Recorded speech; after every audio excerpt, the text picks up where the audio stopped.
So as we've been discussing the past couple of weeks, when we began the Ben HaMetzarim, the 3-week period between Yud Zayin Tammuz and Tisha B'Av, and as the Rav explained many times, that the 3-week period, 9-day period, and Tisha B'Av parallels to other universal laws of Avelis, i.e. Shiva, Shloshim, and Yud Beis Chodesh, not identical clearly, but he says similar. And he explains based on the Gemara in Yevama, so it's similar to Shiva, Shloshim, Yud Beis Chodesh, but as we mentioned, it's the reverse. When it comes to Shiva, it's the reaction. You lost a loved one, you're going to feel it right away, and then sometimes time heals, you move into the new normal, but the hardest part is always in the beginning, the first couple of days is Shiva, then you get to leave the home, Shloshim, etc., and for Kibbud Aveim, Yud Beis Chodesh. However, when it comes to communal Avelis, or old Avelis, something we're not weeping over for something we just lost now, but something that we've actually never even experienced personally, but something that happened many years ago, so that's a much harder thing to do. So you have to internalize it and you have to work yourself up. So Chazal gave us, instead of just jumping right into Tisha B'Av, so they gave us this 3-week period where we slowly try to think about the Churban Habayis by not taking haircuts, not getting weddings, then we move on to meat and wine, laundry, bathing for pleasure, etc., until ultimately Tisha B'Av, the keynote, to think a little bit about the Churban. So we'll discuss a little bit about the unique nature of the day of Tisha B'Av. Because we know Tisha B'Av, as we all know, and if we forgot, we'll find out shortly, it's a Tainus Sibor, it's a fast day. We won't be eating for about 25 hours or so. So on one hand, the Gemara in Psachim, Nun Daled Amud Beis, compares Tisha B'Av to Yom Kippur. The Gemara says, Ein ben Yom Kippur with Tisha B'Av, Ella Sveiko Aser v'Sveiko Mutter. The only difference between, there are differences, but the Gemara says, the only difference between Tisha B'Av and Yom Kippur is regarding a suffix, meaning Yom Kippur is a deraisa, so a doubt by Yom Kippur l'machmir savik deraisa l'chumra. But Tisha B'Av, according to this Gemara, we see it's only D'Rabbanan, it's only in Sveiko. To the point being is the Gemara, forget about the deraisa D'Rabbanan, the Gemara seems the similar days. That basically fundamentally, it seems from this Gemara that Tisha B'Av is a tiny sibor, in that sense very similar to Yom Kippur. On the other hand, the Gemara in Tainus tells us that Kol mitzvahs hanoheges ba'avel noheges b'Tisha B'Av. On the other hand, we find a wholly different character of the day, a day of Yemei Avelis. It's something that Yom Kippur doesn't have. In fact, Yom Kippur, ours or Latzadik, we begin the day, it's the happiest day of the year. Many people equate Yom Kippur and Tisha B'Av because functionally they are very similar. You're not eating, you're stuck in shul, at least Tisha B'Av in the morning, you're not wearing leather shoes. People think they're very similar, and obviously there are aspects that it's a tiny sibor. But really, fundamentally, Yom Kippur is the happiest day of the year. We get Mechilas Avonos, while Tisha B'Av is the saddest day on the Jewish calendar, so albeit there's similarities to Yom Kippur, but on the same hand as well, we'll see fundamental differences. In fact, the Kriyas HaTorah that we have on Tisha B'Av, V'shavtas Hashem Elokecha and Dvarim talks about Tshuva. We know the whole essence of Yom Kippur is Kapara Tahara Tshuva. So too on one hand we see the Kriyas HaTorah relating to the aspect of Tainus Sibor, to Tshuva like Yom Kippur. On the other hand, in the Haftorah, Sof HaSifim, which talks about the downfall, the Klal Yisrael, the Avelis of Bnei Yisrael. So we find even within the Kriyas HaTorah and the Haftorah, this type of dual nature we have, contrasting on one hand Tisha B'Av compared to Yom Kippur in terms of a tiny sibor. On the other hand, it's compared to Yemei Avelos. And in fact, as the Meiri points out, based on the Gemara in Yuma, that Rabbi Shua ben Levi, the Gemara was talking about you can't do something on Yom Kippur. So it didn't say and Kal V'Chomer on Tisha B'Av. the Rabbi Ben Levi didn't, I think the case was that he didn't use a towel, a wet towel, to wipe off his hand or face. The Gemara in Newman, something that was mutter on Yom Kippur, he didn't do on Tisha B'Av, because out the added element of Avelis, he thought it was usher. But out the tiny Sibor part, it would be mutter. But we see that even though Tisha B'Av is only D'Rabbanan, yet because of the Avelis aspect, we see there's some chumras on Tisha B'Av that you don't have on Yom Kippur. And in fact, that's what the Rambam writes as well in Perish HaMishnayos. He writes about, we see from the different things that you can't do, that on one hand, the achila and shtia, the eating and drinking, so clearly that's a din in the Tiny Sibor, like Yom Kippur. On the other hand, we find different things on Tisha B'Av, that we find sitting on the floor, yeshiva gabi karka, that we have on Tisha B'Av, that's an Avelis issue, as well as not learning Talmud Torah. I mean, there are aspects of Talmud Torah you can learn, but because of Pikudei Hashem, Yisharim, Misamchei Leiv, that Torah cheers us up and makes us happy, so we can learn the Devarim Haram, certain aspects of Torah.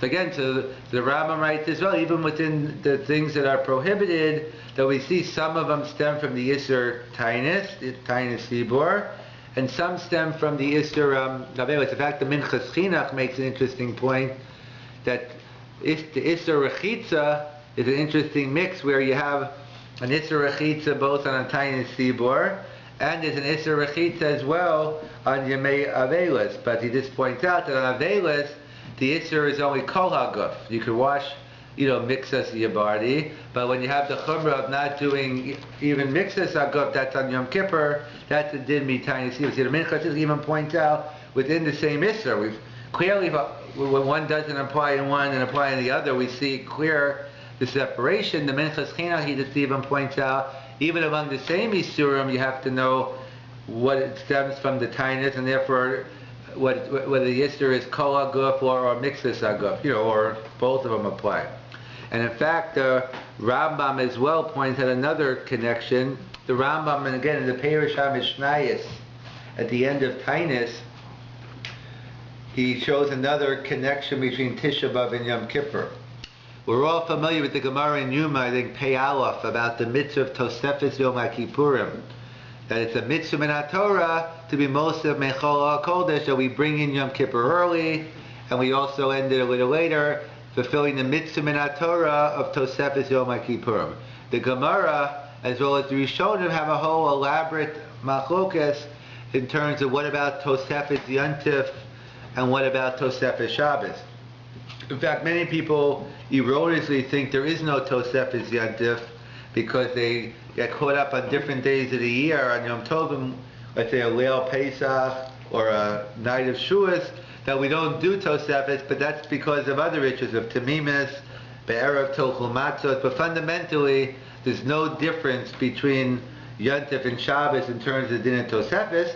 You might have some other external factors that prevent you from doing it on a specific Yontif, but categorically there's no difference. So it's a machlokas among the Rishonim, whether everyone agrees on Yom Kippur, it's Daraisa. There's a machlokas among the Rishonim, whether it's Daraisa D'Rabbanan. One of the practical things they all bring down is during now in the summertime, as I mentioned, we always make early Shabbos because we do Tosefes Shabbos, but colloquial early Shabbos, so that's the kasha. The Or Zarua discusses that we see that we make Kiddush even before Shkia. We make Kiddush after Pag HaMincha, even before Shabbos. And how could we fulfill a mitzvah in our Torah of Kiddush during a Zman D'Rabbanan? So his conclusion is, then we see Tosefes Shabbos is Daraisa. The Mordechai is a different conclusion. The Mordechai and Megillah that we see from here, that you can't fulfill a mitzvah in our Torah in Zman D'Rabbanan, and he gets into the whole discussion whether some mitzvah midrabbanan could do it. But they come to different conclusions, but everyone agrees you can make Kiddush during after Plag HaMincha. The Gemara, Rav Soli Shel Shabbos, Erev Shabbos.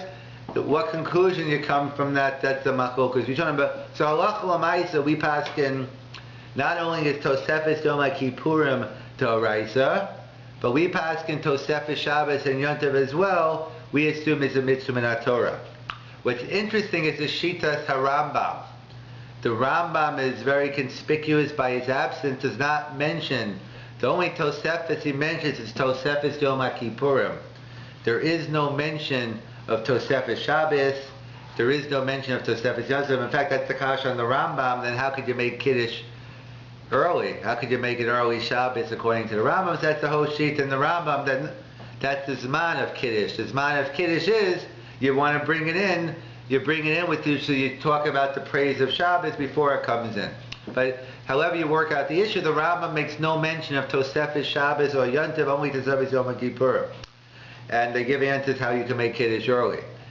So they point out, but there's only one other place the Rambam mentions the din of Tosefes, and that's in Sof Tainus in the Parish HaMishnayos. He says Tisha B'Av.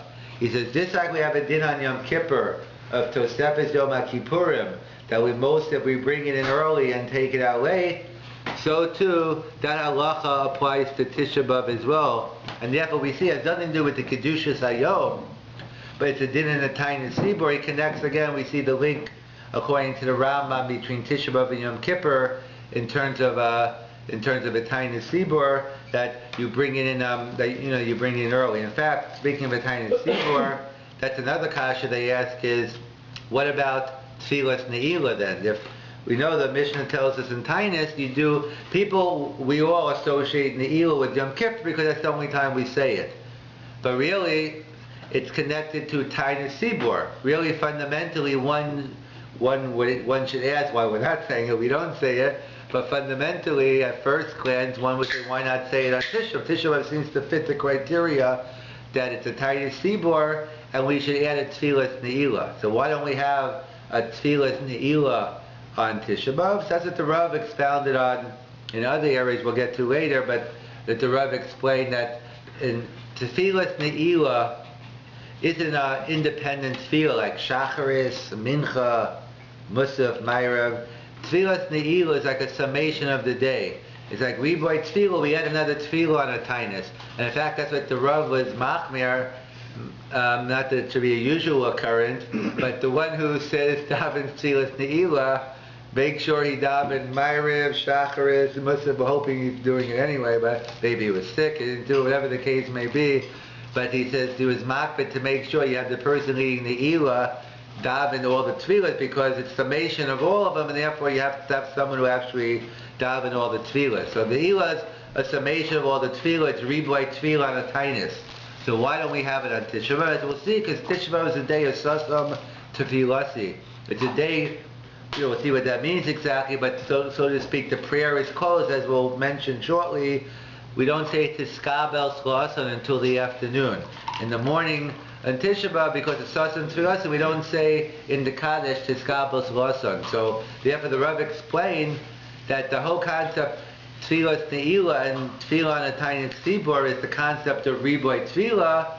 So on Tisha B'Av we don't have it, even though by the afternoon time already we do start saying Tiskabel Slasan, but the day, but Ne'ilah is summation of the whole day. So since the whole day wasn't a time of Riboy Tfilah, so therefore he claims that's the reason why we don't have Tfilas Ne'ilah, even though fundamentally Ne'ilah should be on Tisha B'Av, but because of the special characteristic of Tisha B'Av, the Avelos aspect, perhaps that keeps us away from saying Ne'ilah. You got a question? That's an understand the Hebrew. So what we don't say Ne'ilah on Tisha B'Av because it's not, there's no summary because? No, it's a day of Sasam Tfilasi, that, so to speak, that Tfilah is closed. Obviously it's not totally closed, but it's a concept on Tisha B'Av that the prayer, I guess it's hard to be accepted, or it's a kind of, we'll get to what it means exactly in a couple of minutes, but it basically means we don't say Tiskabel Slasan, that we accept all your, because it's a day of, where it's much harder, because it's a day of mourning, and it's much, whether it means mystically, it's much harder to get the tefillah through, but we see we don't do different tefillahs because of this concept. It's a discussion what exactly it means, but the concept of Sasam Tfilasi, that the day is a day where it's closed, so to speak, and therefore we don't do certain tefillah. So the read on a Tainus Sibor, we usually have Riboy Tefillah. It's a day of Tshuva, we want to add tefillah. So the Rav said we don't have a Tfilas Ne'ilah on Yom Kippur, on Tisha B'Av, because of the aspect of the Avelos aspect, that also Tainus Sibor we should do it. It's because the other aspect of Tisha B'Av that keeps us from staying on Tfilas Ne'ilah. We don't do it on the other time. Yeah, right. We don't really have, because then we don't really have another Tainus Sibor, because the other ones are Minhagim, so maybe it's only like a Tainus Yachid. Right, but practically, the only time we do it is Yom Kippur. That's the only Tainus Sibor we really have today. In terms of the other ones are more like, they discuss it, it's taking, except for Tisha, it might have been, but the other ones are more, as we mentioned, they're only B'Toras Minhagim, and they don't have the same status. But right, we don't do it on Yud Zayin Tam, on those days either. But if the Rambam says that the Tosefes, right, whatever you call it, Tisha B'Av is because it's a Tainus, so he learns that the Din and Inoy, not Kedushas Hayom. Okay, so why don't Bisman I can understand, but in general, why don't the other Tanesim also have Tosefes? Right, so it depends if you, right, so according to the Ramban in Torah Adam, that's a discussion. We know Tisha B'Av is different now. So it's a question among the Rishonim whether Tisha B'Av is like the other ones and Tisha B'Av changed, or they were all like Tisha B'Av and we changed back. But you're right, according to the Rambam and Peirush HaMishnah is, if all the ones had a dinam like Tisha B'Av, so then, and you had all the Inuyim, so then, it should be... You didn't mention it? Right, so maybe at that point when he was, maybe at that point already, only Tisha B'Av, only Tisha B'Av was the one he had when he was... Oh, because of the... When he was doing... But still... Right, no, but it wasn't, cause, it's not the whole, it wasn't giving the whole historical context here, it was just mentioning it, but right, but I'm saying is, because at that point, one could bring a raya, we see, that it was only, or you could argue that this halakha is, according to the Rambam, maybe disagrees with the Rambam, that the other ones never had it. In other words, we could come to different conclusions, or he wrote it because at that point they didn't have it, but it's it's definitely an interesting point.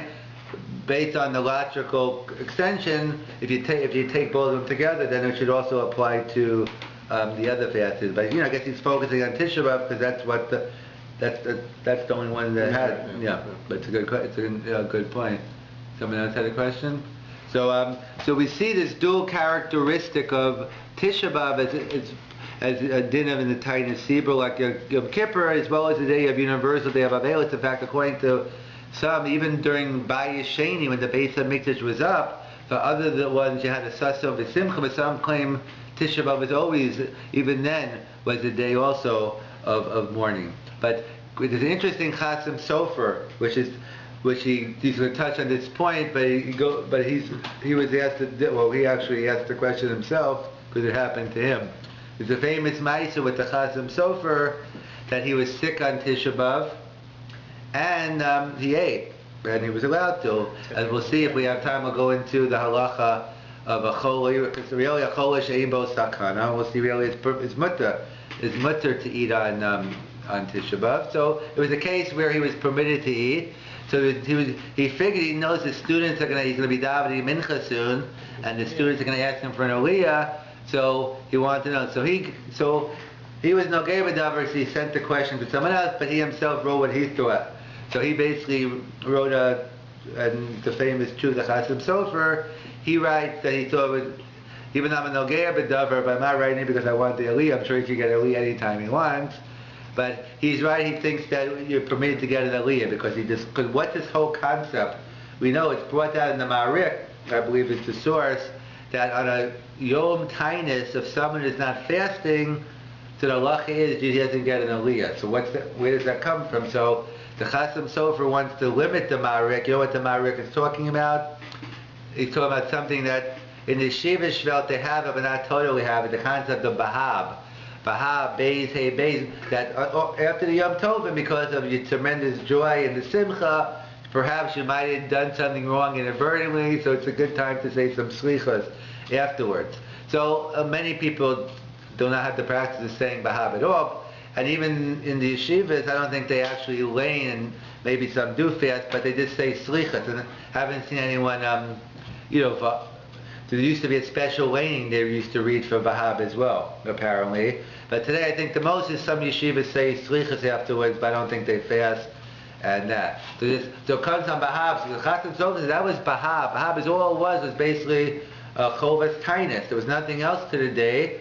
So if you're eating, there's nothing to make you bechlal that day. But by Tisha B'Av, we have the 5 inui. Besides eating and drinking, you have anointing, tasha shamita, rechitza. There are many other things in terms of the day. And in fact, which is also another a point which is a question, but the Chasam Sofer alludes to in that tshuva. He says, and even though I ate, but I'm still mechayev in the tainus. In other words, which is a separate question, whether we'll get to today or not. The question is, he's implying that you have to eat pachas mikshir on Tisha B'Av, which is a major discussion in the post, and the Marchesha spells it out completely. But from the Chasam Sofer, he's making it sound that you can't, if you're a chol, you just can't eat. You should.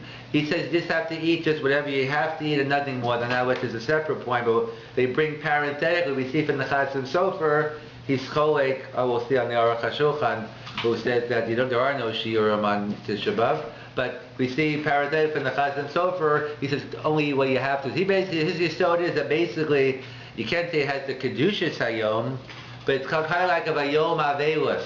It has the character of a day of Avelus, and it's the day itself, not the tainus part, it's the Avelus part, which is Mechayiv you in the Kriyas HaTorah, at least partially, if not totally. And therefore he says, I'm still consider myself a Bar Chiyuva in Tisha B'Av, even though whether I ate or not, I can't eat more, I still do the other Yisurim I have to stay away from. And the Chasam and Sofer's conclusion was, he took the Aliyah. He said, it's okay to give me the Aliyah on Tisha B'Av. Didn't shear? What? It doesn't seem. No, he doesn't. No, Chasam Sofer himself doesn't spell. People say in the Chasam Sofer that. But it's not the same shear as a Yom Kippur. I mean, it's not a real shear. It's just that. No, and that. Right. No, but no. Yeah, but from that I know, right? That's true. But the Marcheshes and others actually say they talk about there are posts about actually there was a plague. And they were concerned. I think the people weren't sick yet, but they were concerned. They were weak, so they said to eat pachas. Pachas. The Marchesha says it's shuvana. So I'm thinking, right? The Chasam Sofer itself doesn't actually say it straight out. People claim the Chasam Sofer is saying that. You could argue the Chasam Sofer is not saying that, but you could argue the Chasam Sofer either way on that point. But people like quoting him as saying that. But even if not him, others say it anyway. That there's a din of shiurim by. They quoted him saying? Yeah, some as a, whether they're actually just throwing in, like I told the Chasam Sofer, they actually believe it, that, because, right, but definitely does not spell it out. He doesn't write, you have to eat. He's talking about just eating enough to have strength, maybe nothing to do with, pachas mikshir, which the other school camp says there's nothing to do with shir on Tisha B'Av. Right. So they point out that was the truth. So the Chasam Sofer said, I think it was talking about mincha, even he says mincha, I could get an aliyah.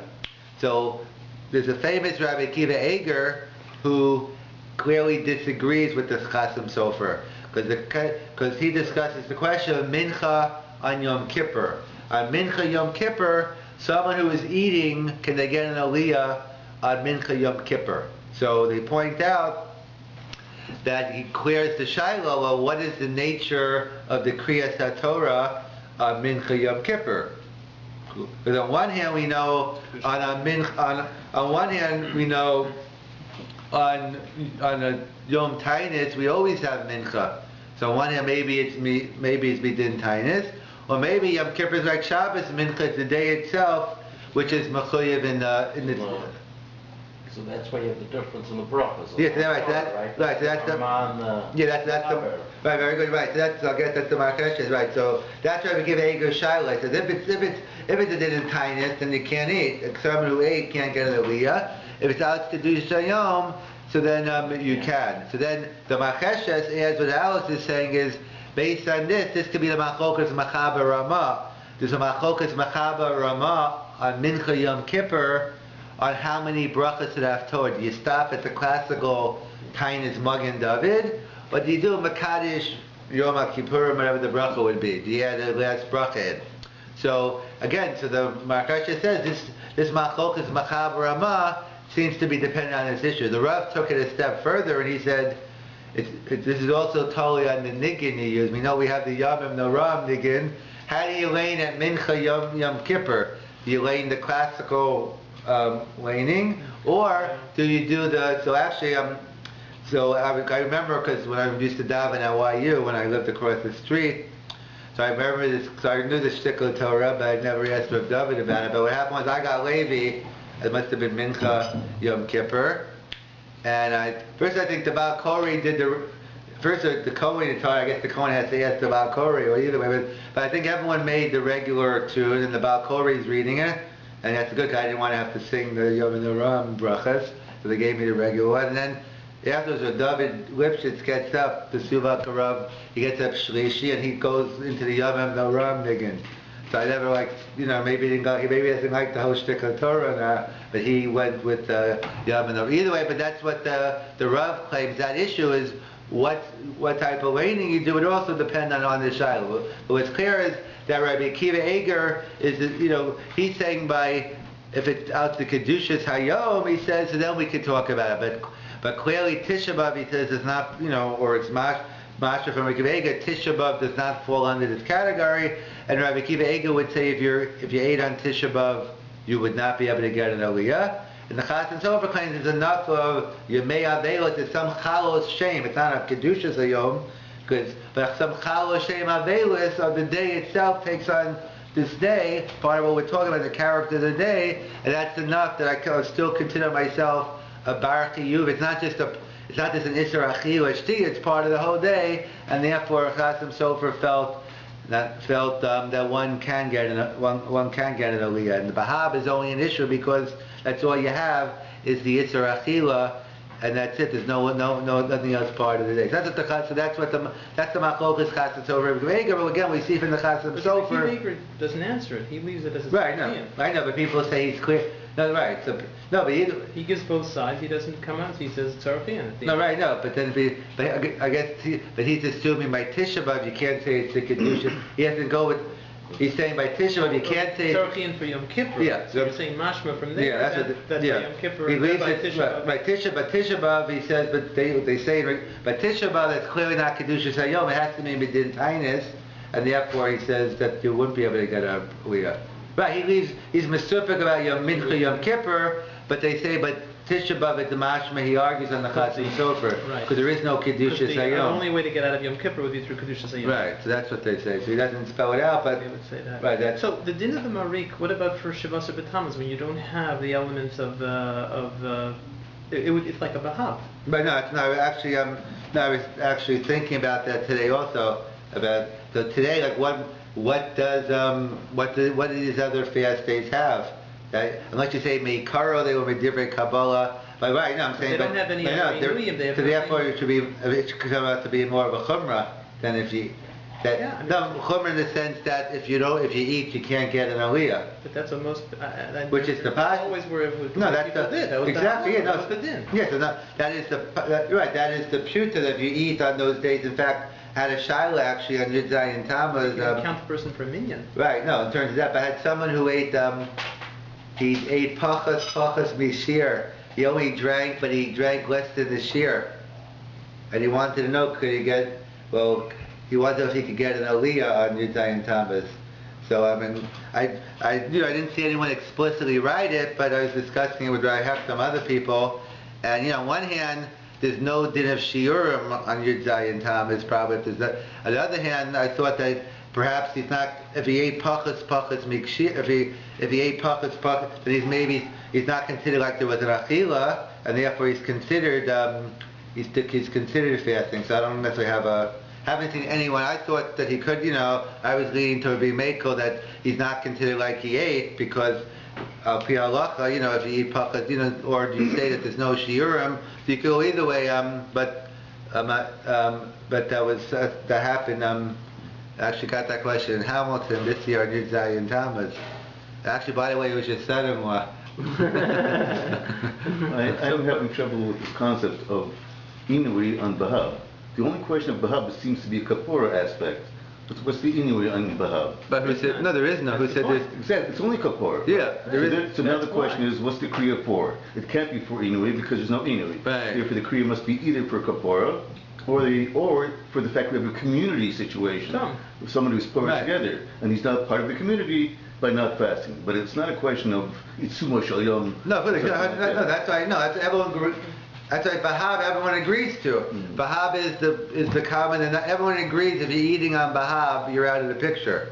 That's what the question that we're just raising aloud is Yud Zayin Tammuz, those days that all we have today, we don't have the other Nuyim, would we compare that to Bahab and then say for sure someone who eats can't get an Aliyah? But you're right, no, Bahab, we're in agreement. Bahab is definitely, that's the poster child. That's the case where if you eat, you definitely can't get an Aliyah. The question is, what you compare Yom Kippur, Tisha B'Av, and Yud Zayin today, Yud Zayin Tammuz would be more, more similar, because that's all you have.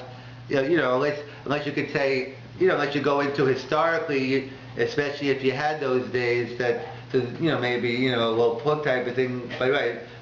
But purely what we have today, it's similar to Bahag functionally. One could argue historically, it still has the essence of a Yom Tainus. It's a pasuk in the Navi. So I'm just saying there's room to discuss it. But you're right. On a functional level, I thought the same thing as you did today. That I was thinking about this. Based on that, then it's more of a problem. Yud Zayin Tammuz. That's it. It's more of a chumrah, however you want to look at it. And like less of a chance of getting an aliyah. If you ate. The other thing also is to topographically, where is this marik brought down? Is it brought down in the halachas of kindness in general, or does he specifically talk about Bahab? I mean, that would be the most logical. Where is this? I mean, I never saw the source for that. But right, you mean for you could the principle that everybody knows that's what. We could bring a geographical proof from what where it is. Where is it brought down? I don't know. You have to check that. So I always see it quoted right. In terms of right. I mean, it's definitely in the context of Bahab. You mean is he talking about you made, If he's discussing it in Bahab, then you could say that. Then right, some Sofer's right. This is only Bahab, and then it wouldn't extend to the. Right, but that's here. I mean, that's where I think people see it from. And the Chasim Sofer's point was, it was brought in the context of Bahab only, and therefore that's why. Right. That's how the Chasim Sofer words of Bahab. And that's the word of Marek. And I assume that the entire issue. Well, what is it? Is this a? We're talking about there's no chiyuv on the guy himself, right? There's a chiyuv tzibur here, and he's being motzi the tzibur. So for laning, you're talking about. Yeah.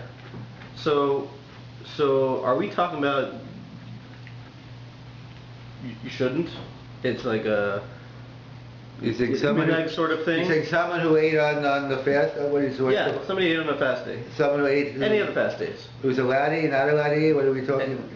That's what my whole point is. It shouldn't make a difference as far as being yotza the mitzvah, right? Let's take the worst case scenario. It's about no, that's not a good case. No, the worst case scenario is somewhere where you have a chiyuv to lane. So let's say. But that, so we ask your question first. So, what do you want to know? So the guy ate. He shouldn't have. Let's take the case wherever it is. You should not have given him an aliyah. But now you gave him an aliyah. Right. Right. Is there any question that everybody was yotze? Is there any question that you have to go back and do it again? Oh, you mean no? Yeah, but everyone say you have to go ahead and right. So that could. Right, I haven't seen it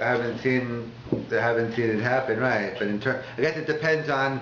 It gets back to the famous Rav Chaim Brisker Rav, which they're very mako, which turns out to a big also in terms of the definition of a whole. The question is, could someone? It's a little twist, but similar. Someone's a chola. Is he allowed to eat? In other words, could someone, if you want, is he allowed to fast? Or let's say the Brisker Rav will raise it to Shaila that if you're a din choli, even if you're fasting, you're not fasting. In other words, he has a whole shtickle Torah, how by definition, if you're a chola, you're excluded from it's not like the two ways of looking at it. Either basically you're mechuyev in the fast, but you're an honest. So then if you say that, then you can discuss being machmir if you want. Well, what I want to know is more basic. Do you need, does the person who, this isn't like a, I hear you say right. Not being multi somebody else, but I would say not to, because it's another shayla. Here, let's take an extreme case. Let's say a guy comes from Israel.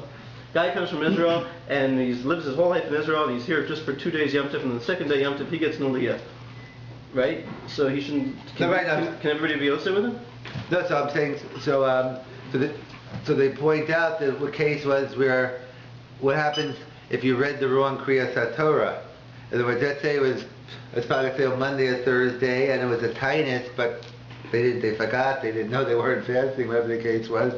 and the there's a Shiloh brought down in the poskim, you read the wrong Kriyas HaTorah, so, and that's what you remember it afterwards, so I have to lay it over. So I think there are a minority of you who say yes, but the bottom line is, to answer your question, is fundamentally it gets to how do you get the takana of Kriyas HaTorah. I mean, fundamentally, if you go back to the beginning, at Shlosh Yomim, and I get into what we discussed before, takana is Ezra, Talmud Torah, so ultimately, you're getting that with anything you're laying. So, so I thought for sure that you wouldn't go back. I think also I agree with you, that the evidence you wouldn't go back. But I think it's totally fundamentally, there's nothing specific. It was a later institution. We try to find something like the dummy later, like the Haftorah.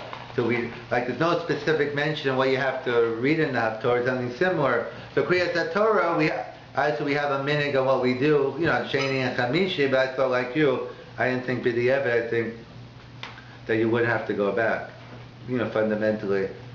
Because you're saying anyway you're doing the mitzvah. I'm saying the argument. My question is more, the argument. The guy has to be exactly because he's not being motzi me. Well, it depends. The normal way of. That question depends on how you view the Baal Koreh and the person getting the Aliyah, which is the more fundamental question. Who's being motzi who?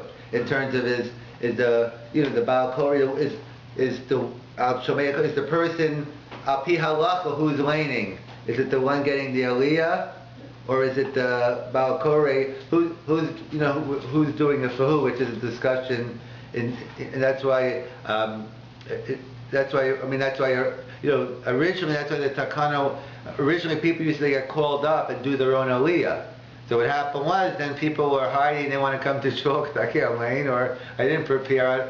So then what happened was they instituted a Baal Koreh. In fact, that's why. Some are against some, and therefore, really, it's inappropriate according to many posts. Even though I've seen it done in some shuls, that even if you know how to lane, so it usually comes up with a bar mitzvah boy. That's where it comes up practically that you can give him an aliyah and he lanes. That's against the minhag, because the whole issue was. But getting back to your question, it touches on you're right. It depends on who's. Because the problem is if he's the one being mostly everyone else. Then the argument would be if he's not a mechuyev b'davar, so we have a general cloud. If you're not mechuyev b'davar, I can't do something for someone else. No, but I think the Kriyas HaTorah is a cholas at tzibur. No, it's not a personal chiyuv. Exactly, no. That's what I'm saying. No, I'm saying b'di'evet. I think I'm agreeing with you. I think if you read the wrong Torah, you read that you're yotze. It's just a matter of minhagim and that. But it touches on that question, right? On the fundamental question on who's doing it for who. But you're right. I think fundamentally it's working. At Cholat Tzibur. That's why they have the issue with the blind person.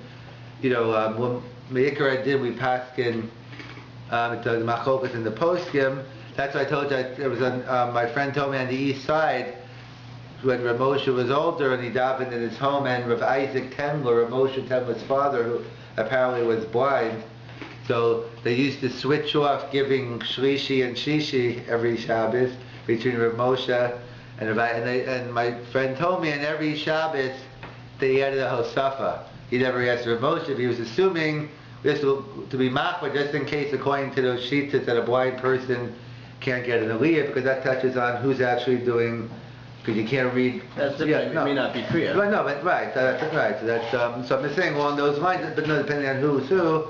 But that's what they point out, right? But I agree with you. That's the famous Chasam Sofer about you can eat on Tisha B'av and get an aliyah, and then many side points whether pachas whether he actually said it or not, and then the machlokas with Rabbi Akiva Eiger, yeah.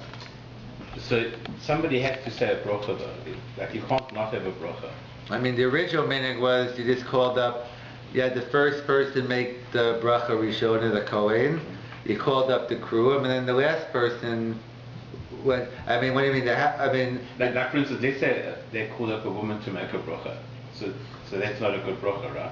I mean, that's. I mean, probably Ikra did. That was a back choice. But Ikra did. No, but Ikra did. No, but Ikra did. You can have a katan getting an aliyah, and you have also. With Nashim, cover that. Somebody who, cotton then. The cotton can get, by the way. Okay.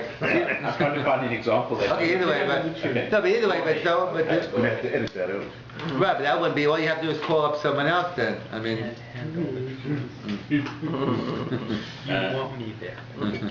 What I'm trying to get at is that the fact that this guy wasn't allowed to make the bracha because he ate. Right. If he's postled, so I'm trying to find a worst case of somebody being postled, right? And then would they have to go back and redo it? No, that's what we're saying. No, so we're assuming anyway it's okay. Yeah. Under no conditions would under. I wouldn't say that's what I'm saying.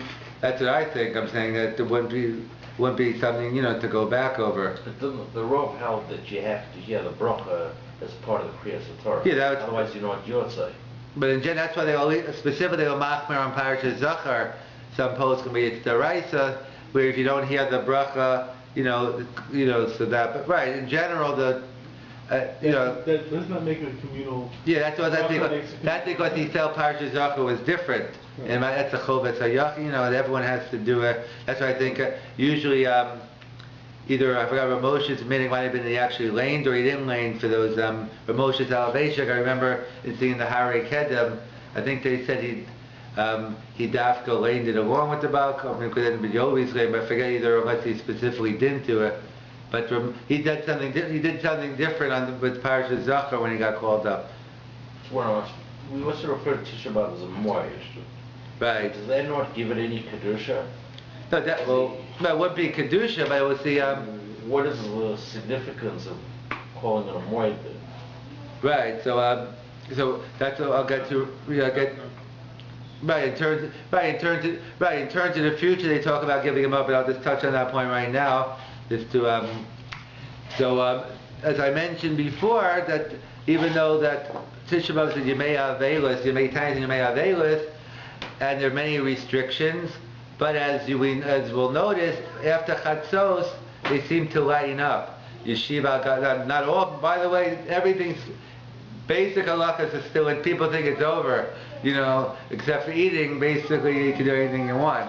The same halachas apply, except specifically Yeshiva Gabi Karka, Tiskavos Lawson, you sit on sitting on a chair, etc. A couple of talis and tefillin, where we do different things, but fundamentally it's still you may have avelis. So historically, this is very difficult because if we see the Yerushalmi writes in Tainis, I think it was Rav Avin, he fasted the 9th and the 10th because why? Because the Gemara tells us in Tainis, the Gemara, the majority, everyone agrees to it. Factually, the majority of the Beis HaMikdash was destroyed on the 10th of Av, and Rabbi Yehuda Hanasi, Megillah Hayam and Beis, wrote, if I was around, I would have picked the 10th of Av to observe this fast, because that's when the Iker was done. Of course, what the Chachamim say back is, Chilasol Prinios Adil, we go Basar Haskalah, and the beginning is always the worst, and therefore we go 9th. But they don't argue with the fact that physically speaking, the majority of the Beis HaMikdash was destroyed on the 10th of Av. So which leads the Rav and others to the following question is, so then how the Higil Avelis don't make any sense. It should be the opposite. See, we said we went from the 3 weeks, from the, then you move up to the 9 days, then Tisha B'Av, because Avelis was doing Avelis over the Churban. So then, but then when we get to Chatzos, we start to line up. He said it should be the opposite. If anything, before Chatzos do those things, and now we're getting closer to the actual time of the Churban Habayis, so that's the time we should be picking it up a notch, not taking it down a notch. So what's pshat in that? So the Rav pointed out in many different places, based on the Tosas and Kedushin, Lam and Aleph Amid Beis, he quotes a Medrash that Mizmor Li'asaf, a song that basically is talking about the Goyim destroying the Beis HaMikdash. Very good. So we have, so the Medrash says, Mizmor L'David, are you kidding me? Kina L'David, what are you calling it? What kind of praise is going on here? It should be a Kina. So the Rav says apparently they saw in this fact when the Beis HaMikdash was being destroyed a type of Mizmor. So what's the pshat? So the Rav says over that the most dangerous time for the Jewish people, that they knew they were in trouble, there was going to be an Onish, and the question was even there was a concern that maybe the whole Jewish people would be wiped out. He would destroy Klal Yisrael, he was so upset. And then what happened, they saw the Beis HaMikdash starting to burn. So it's a little paradoxical, ironic sigh of relief. No one's saying Korban Habayis is a good thing, but as the Medrash says, Eitzim V'Avonim, we know we can always build another one. but to destroy Klal Yisrael, that would be it. So the Rav points out, that's why really after Chatzos, ironically, that's what we do line up, because that was the most dangerous time before, and we didn't know what God was going to decide. Once we see the Churban HaBayis, thank God it's the Eitzim Avonim and not us. And that's why, even though the Churban happened then, but the dangerous time was the anticipation beforehand. And that's why we do Tzkablos Rasa and Yeshiva Gabik, all these things we line up afterwards. And just to conclude, there's, we know today it's very difficult, like different times in Jewish history, when the Holocaust pogroms, it was probably a little easier to feel a Tisha B'Av, and it's probably a little harder to feel a Chayrus and the Leil Seder. Today I think we have the opposite issue, at least for me. It's easier to experience Chayrus, when a Chayrus and a Leil Seder, but it's much more difficult, I'd say, for most people to actually feel Churban HaBayis at all. And certainly the Kina, Tisha was a very difficult day to actually feel it. In fact, we see you're allowed to, Churban HaBayis, you're even allowed to go overboard. The different halachas you have, even more than by regular Avelos, you can't overdo it, you can't overcry. But by Churban HaBayis, they talk about doing extra crying, even maybe adding another fast, 9th and 10th. How could he add another fast day? All these things the Rav points out is because to us it might be natural not having a Beis Hamikdash, but when you lose a person, that's a natural occurrence that people die. But not having a Beis Hamikdash, that's not supposed to be normal. It should be an unnatural. It's a break of the relationship between us and HaKadosh Baruch Hu. So they point out that so it's very, so Tisha B'Av we find it very hard because we live in, because the Chastei Hashem, we live in a tremendous, relatively easy agolus without the pogrom. So there's a interesting Maharal Diskin they quote on the parish of Eved Ivri. We all know that different issues, what type of Eved, a person stole, so he gets punished, and they put him as an Eved, he works 6 years, and then the goal is to leave on the 7th year. However, if he decides to stay, so you pierce his ear. Why? You see the different cheetahs, but the one we're focusing on, the oath of the Hergel Signov, and you stole, so therefore you went ahead and now we're going to pierce your ear. So the Maharal Diskin asks, many people ask this kasha, but why? So he stole 7 years ago, 6 years ago. Why are you giving the Onish now? You should have done it 6 years ago. So the Maharal Diskin answers, you're right. Really, being the Eved Ivri was supposed to be the Onish. That wasn't Onish. That you can't be a Eved to Hashem. You're an Eved. You don't control your own destiny. But what happens? But if an Eved, if this person takes the Abdus, you're in jail and great. I don't have to work anymore. I have my food. I can go sit and learn whatever you're doing in jail. When people take the punishment, they turn it into a good thing. When a person takes the Abdus and turns it, wow, this is great, I want to stay on, I get the one pillow, I get to have steak, my master's very rich, I get all these great laws of Eved Ivri, I'm sticking on, I'm living much better now, and he misses the whole essence of the Onesh, so then unfortunately, he never had the punishment, so then you have to punish him now. So, to the Bali must just say, Bizman Hazeh, in our days we're in Golas, whatever the reasons for it, some type of Onish. Who knows, we don't have Nevi'im today, we can't pinpoint what specific sins, whatever the issues are, and therefore, even though the Chesed of Hashem, He's made it so great, so comfortable in Golas, so at least maybe once a year in Tisha B'Av, at least try to feel, we want it to feel like it's actually an Onish being in Golas. So if we actually feel the tsar and think of the Churban HaBayis, so hopefully this Golos will be our Onish and we don't need anything else in the praise of Golos. That's what the Maharal Diskin says by Eved Ivri, and something, explained, to our time. So I guess everyone have a meaningful fast.